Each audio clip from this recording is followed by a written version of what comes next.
오늘 우리에게 주시는 하나님의 말씀은 에스라 9장 5절에서 10절에 있는 말씀입니다. 찾으신 줄 알고 다 함께 읽겠습니다.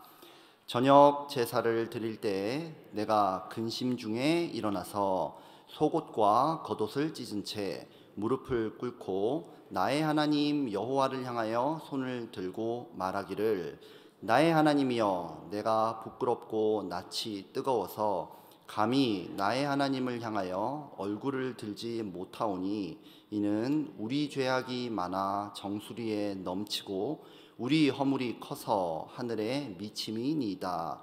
우리 조상들의 때로부터 오늘까지 우리의 죄가 심하매 우리의 죄악으로 말미암아 우리와 우리 왕들과 우리 제사장들을 여러 나라 왕들의 손에 넘기사 칼에 죽으며 사로잡히며 노략을 당하며 얼굴을 부끄럽게 하심이 오늘과 같으니이다. 이제 우리 하나님 여호와께서 우리에게 잠시 동안 은혜를 베푸사 얼마를 남겨두어 피하게 하신 우리를 그 거룩한 처소에 박힌 못과 같게 하시고, 우리 하나님이 우리 눈을 밝히사 우리가 종노릇하는 중에서 조금 소생하게 하셨나이다.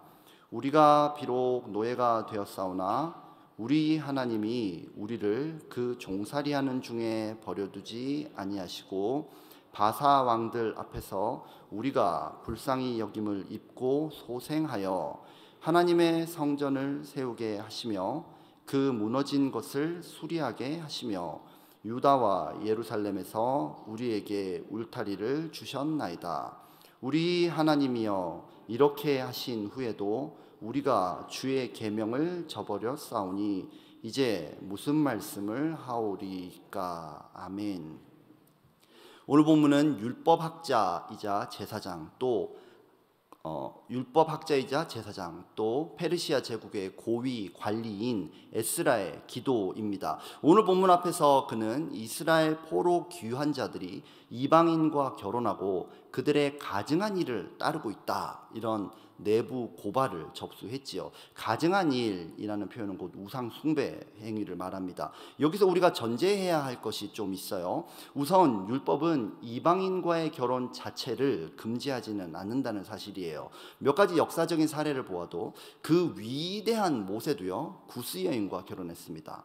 살몬은 여리고 여인 라합과 결혼했고요, 보아스는 모압 여인 룻과 결혼했지만 심판은커녕 다윗 왕의 조상이 되는 그런 복을 누렸죠. 그럼에도 불구하고 율법을 표면적으로 볼 때 이방인과의 결혼을 금기시하는 이유는 이방인들과 결혼하면 아무래도 그들이 자기 민족의 우상을 이스라엘 가문으로 전염시키기 때문입니다. 이 또한 역사를 살펴보면 이스라엘은 우상 숭배 때문에 하나님의 진노를 샀고 그 우상 숭배에 대한 벌을 받아서 바벨론의 포로로 잡혀갔다가 이제 막 그렇게 돌아온 그런 상황 아닙니까? 그래서 여튼 이방인 결혼, 우상 숭배, 그러면 현재 이스라엘의 입장에서는 매우 아픈 문제예요. 매우 예민하고 심각한 그런 문제입니다. 그런데 에스라 9장 2절에 따르면 이 죄에서 더욱 으뜸이 되었다, 이렇게 하는 자들이 바로 이스라엘의 지도자들인 제사장, 레위인, 방백들, 고관들입니다. 하나님께서 다시 진노하셔서 이스라엘을 공중분해시킨다고 해도 변명 한마디 못할 그런 처지라고 할 수 있겠습니다. 이런 상황에서 에스라는 하나님 앞에 나아갑니다. 그리고 무릎을 꿇습니다. 손을 들고 기도를 시작합니다. 저는 오늘 이 본문을 통해서 하나님께서 우리에게 주시는 은혜를 여호와를 향하여 손을 들고 라는 제목으로 여러분과 나누고자 합니다. 첫째로 저는 이스라엘이 저지른 죄가 무엇인지 한번 추적해보고 싶어요. 두말할 것 없이 우상숭배는 죄입니다. 그리고 이방인과 결혼할 시 우상숭배 가능성이 높아지는 것도 사실이에요. 그런데 참 이상한 게 있죠.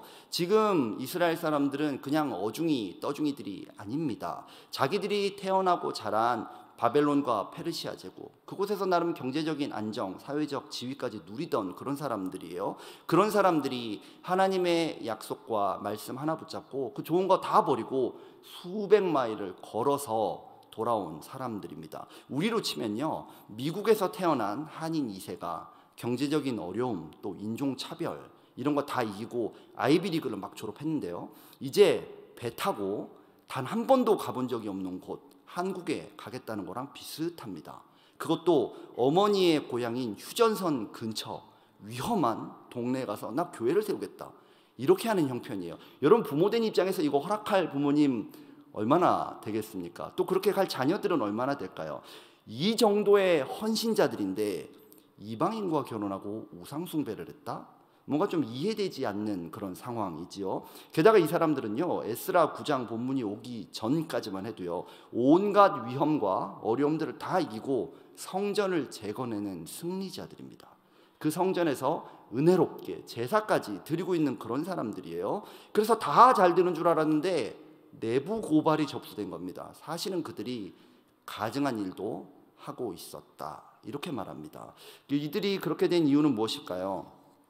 그 당시의 결혼은요, 우리가 생각하는 그런 연애 결혼 그런 게 아닙니다. 이스라엘 남자들이 뭐 이방인 여성들과 데이트하다가 서로 사랑에 빠지는 그런 로맨틱한 스토리 뭐 그런 게 아니라는 거예요.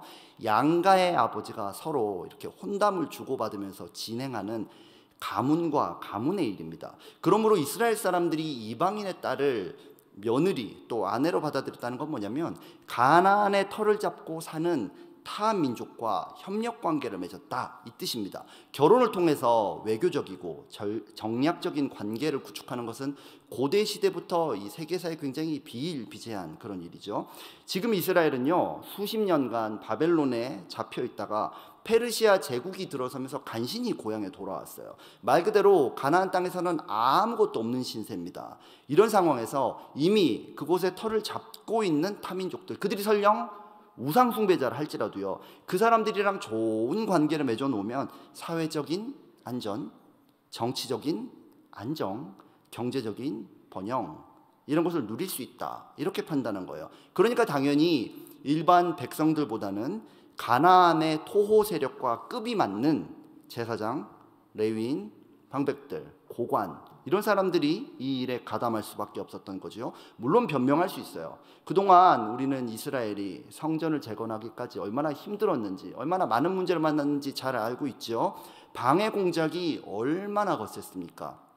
그렇다 보니까 이스라엘 지도자들 입장에서는 나 잘 먹고 나 잘 살려고 그렇게 한 게 아닐 겁니다. 성전 짓고 우리 민족이 가나안에서 어떻게든지 살아남고 정착하기 위해서 그런 것일 거예요. 하나님의 성전 짓고 있는데 그 적들이 도움을 주진 않아도 제발 방해 정도는 안 하면 좋겠다, 아마 그런 마음에서 그렇게 한 게 아닐까요? 이 정도는 하나님께서도 용납해 주실 것이다, 이렇게 생각했을 겁니다. 그런데요, 눈에 보이는 성전은 세웠을지 몰라도 영적인 성전은 무너져 버리고 말았습니다. 하나님의 일을 하기 위해서 하나님을 의지하지 않는 역설적인 상황, 영적 패러독스에 빠졌습니다.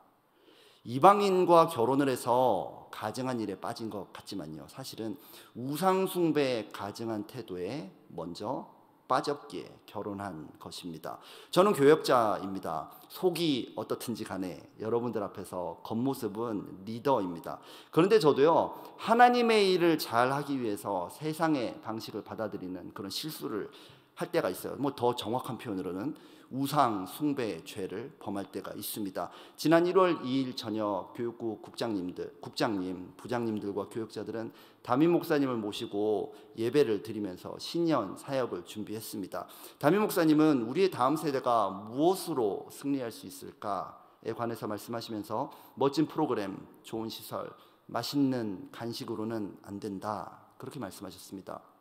그런 건요, 확실히 세상이 더 잘하기 때문이에요. 오직 성령의 충만함을 받지 않고서는 안 된다는 것이죠.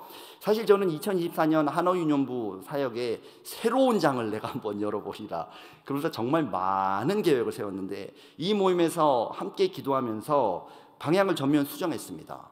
세상 이방인이 가진 것, 비 오고 창순하고 바람 불면 무너져 버릴 것이 아니라 하나님의 백성에게 약속하신 말씀, 하나님의 백성에게 약속하신 기도의 능력, 성령 충만함으로 우리의 다음 세대는 승리하리라 다짐하였습니다. 여러분 어떻습니까? 세상 속에서 살아가는 그리스도인으로서 여러분들이 매일매일 사용하는 방식은 과연 무엇입니까? 사업하는 분들, 어떤 방식을 사용하고 계세요? 직장과 학교에 계신 분들은 어떤 태도로 그 일에 임하고 계십니까? 삶의 환난이나 문제, 어려움, 병 중에 있는 분들은 매일매일의 고통을 어떻게 대응하고 있습니까? 부모님들은 자녀들을 어떻게 대하고 있습니까? 혹시라도 제가 그랬던 것처럼 하나님보다 세상의 방식을 앞세우려 한 분이 있다면 오늘 본문 5절처럼 여호와를 향하여 손을 들고 나오시기를 부탁드립니다. 아멘.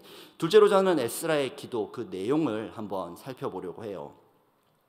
오늘 본문을 보면 에스라는 이스라엘 리더들의 죄에 대한 고발을 접수하지요. 그리고 저녁 제사 때까지 그냥 멍하니 앉아 있습니다. 이스라엘이 우상 숭배 때문에 어떤 곤욕을 치렀는지 너무나 잘 아는 에스라 입장에서는 하나님의 진노가 이제 임박했구나, 이런 두려움이 생겼을 수도 있고요. 아마 그보다도 하나님 앞에 부끄러워서 차마 나갈 수가 없었을 겁니다. 그래서 오늘 본문 6절을 보면 내가 부끄럽고 낯이 뜨거워서 감히 나의 하나님을 향하여 얼굴을 들지 못하오니 라고 말하지요. 하나님이 은혜를 베푸셔서 우리를 살려주시고 성전도 재건해 주셨는데 본문 10절을 보면 이렇게 하신 후에도 우리가 주의 계명을 저버렸사오니 이제 무슨 말씀을 하오리까 라고 합니다. 벼룩도 낯짝이 있다는데 이제 간신히 용서함 받아서 가나안에 돌아와 놓고 또다시 가증한 일을 반복하고 있다는 것입니다. 그리고 실제로 오늘 본문과요 다음 본문까지 계속 읽어봐도 에스라는 용서해달라는 말을 감히 못해요. 그냥 탄식하고 앉아있을 뿐입니다. 그리고 또 하나님도 에스라의 기도에 대해서 아무런 대답이 없으십니다. 오늘 본문을 보면 기도를 시작할 때 에스라는 나의 하나님이라고 하나님을 부릅니다. 그런데 기도가 계속되면 그 하나님이 우리 하나님으로 바뀌어요. 그리고 우리 죄악, 우리 허물, 우리가 죄인입니다 라고 합니다. 이방인들과 결혼하고 우상 숭배한 죄는요 에스라가 이스라엘에 오기 전에 이루어진 일입니다. 엄밀하게 말하면 이스라엘 지도자들이 죄를 지을 때 에스라는 그 죄에 참여한 적이 없습니다. 심지어 그때 이스라엘을 잊지도 않았고요 알지도 못했습니다. 그 땅에 와보니까 겉모습은 번지르르한데 죄가 가득한 그런 상황이에요. 에스라는 지금 이스라엘 땅에 오기 전에요 아닥사스다 왕의 조서를 갖고 왔죠. 하나님의 율법에 어긋나는 행동을 하는 자가 있냐? 그러면 죽이고 귀양 보내고 가산을 몰수하고 옥에 가둬라. 그 권한을 갖고 왔습니다. 그러니까 지금 에스라는 당장 범죄한 자들을 잡아들이고 처형하는 방식으로 이 문제를 해결해도 될 것 같은데 그는 이 죄를 들고 하나님 앞에 나아가서 우리의 죄라고 고백합니다. 저 사람들의 죄, 저 인간들의 죄라고 하지 않고요 그 죄를 자기의 죄로 받아들이면서 우리의 죄라고 말하고 있습니다. 그리고 하나님은 에스라의 이 기도에 침묵하고 계세요. 이스라엘의 죄는 과연 해결될 수 있는 것일까요? 매일매일 반복하는 죄, 벗어 던져버리고 싶어도 해결되지 않는 죄, 하나님의 일을 한다는 지도자들, 하나님을 믿는다는 선민들에게 더욱더 넘쳐나고 있는 죄, 이 문제는 과연 해결될 수 있는가라고 물어보는 것입니다. 그런데 우리도 그렇지 않아요? 죄로 인한 아픔, 죄로 인한 좌절, 죄로 인한 병마, 율법으로는 정죄받을 수밖에 없는 이 문제를 해결할 수 있는 방법이 과연 우리에게 있는가? 그래서 하나님은 새로운 에스라를 이 땅에 보내주셨습니다. 그분이 이 땅에 와보니 죄악이 가득했어요. 그분 역시 왕이신 하나님의 율법대로 공정하고 정의롭게 죄인들을 정죄하고 심판하고 저주를 내리고 지옥불에 떨어뜨릴 수 있는 마땅한 권리 또 능력까지 갖고 계셨습니다. 그분은요 우리 죄에 참여하신 적이 없어요. 죄를 알지도 못하신 분이십니다. 그러나 우리의 죄를 자신의 죄로 받아들이신 분이에요. 그리고 우리 하나님이 우리에게 내려야 하는 벌을 홀로 지셨기 때문에, 아니요, 혼자 질 수밖에 없었기 때문에 우리 하나님이 아니라 나의 하나님 어찌하여 나를 버리셨나이까 하며 죽으셨습니다. 하나님은요 에스라에게 침묵하시듯이 예수님께도 침묵하셨어요. 그런데 하나님은 오히려 그 침묵으로 더 큰 역설, 더 큰 구원의 패러독스를 만들어내십니다. 한 명의 의인이 죽어서 모든 죄인이 살았다. 성경은 이렇게 말씀하지 않습니까? 고린도후서 2장 21절 말씀을 우리 다 함께 읽어보겠습니다. 하나님이 죄를 알지도 못하신 이를 우리를 대신하여 죄로 삼으신 것은 우리로 하여금 그 안에서 하나님의 의가 되게 하려 하심이라. 아멘. 우리는 십자가에 예수님이 계시기 때문에, 그 십자가를 우리에게 주셨기 때문에 죄사함 받은 줄 믿습니다. 그렇다면 이제 우리가 해야 될 일도 있을 거예요. 바로 그 십자가를 붙들고 우리 삶의 현장으로 나가는 것입니다. 가끔은요, 세상의 방식이 더 좋아 보일 때가 있어요. 세상의 지혜가 더 잘 되는 것처럼 보일 수 있습니다. 그런데 우리 주님의 십자가를 바라보는 사람, 그 십자가를 붙드는 사람만 진정한 승리를 얻게 되는 줄 믿습니다. 이제 오늘 하루 여러분들 삶의 현장에서 어떤 문제, 어떤 어려움을 만날지라도요, 여호와를 향하여 손을 들고 나아가서 십자가를 든 그 두 손으로 주님 앞에 나아가서 승리하는 오늘 하루 될 줄 믿습니다. 아멘. 우리 다 함께 기도하겠습니다. 주님 감사합니다. 에스라는 옷을 찢고 무릎을 꿇고 하나님을 향하여 손을 들었습니다. 그리고 예수님은 그분의 살을 찢고 십자가에 달려 하나님을 향해 피 묻은 손을 드셨습니다. 그 예수님을 우리가 똑바로 바라볼 수만 있다면 우리의 죄, 짐, 문제를 해결하시는 희년의 주님을 만나게 될 줄 믿습니다. 오늘도 예수님이 나의 구원자, 또한 우리 모든 사람의 구원자이심을 믿고 감사드리며 바로 그 예수님의 이름으로 기도합니다. 아멘.